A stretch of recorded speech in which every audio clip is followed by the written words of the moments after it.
Okey, ni saya nak cerita pengalaman saya lah. Saya ada masalah jeragat juga.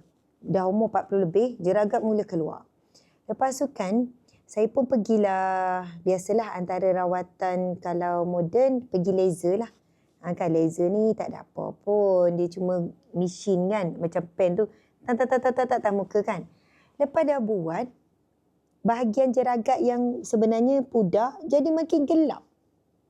Makin gelap.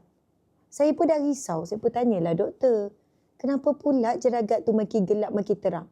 Lepas tu dijelaskan pada saya begini, Ustazah. Sebenarnya jeragat ni, dia daripada bawah. Dia bukan duduk kat permukaan. Dia mungkin dah 3-4 tahun duduk dekat bawah.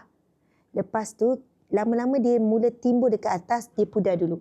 Jadi bila laser ni, apa yang berlaku bila laser?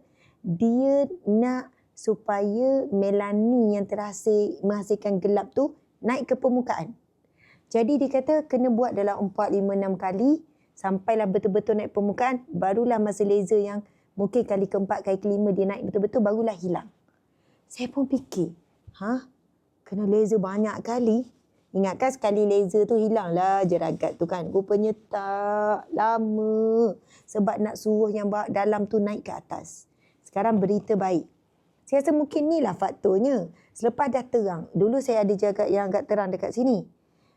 Lepas dah agak terang, lepas saya dah buat laser, saya pun dah bagi tahu kenapa makin terang gini-gini.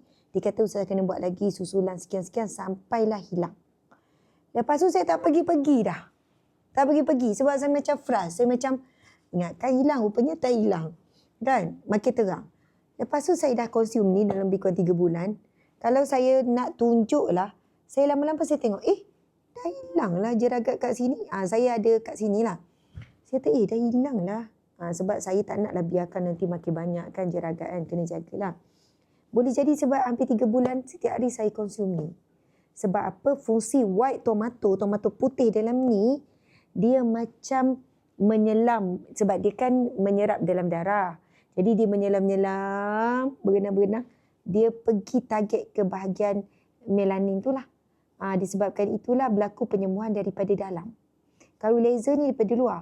So penyembuhan daripada dalam, lama-lama kita boleh nampak jeragat tu dah makin pudar dan insyaAllah hilang. Menarik tak patah ni? Menarik kan? Mudah faham tak? Mudah faham. Jadi kalau dah faham, kena cuba, wajib cuba. Choco Collagen Dermagia by Ustazah Asma Harun. Moga membantu. Dapatkan segera, tekan link di bawah.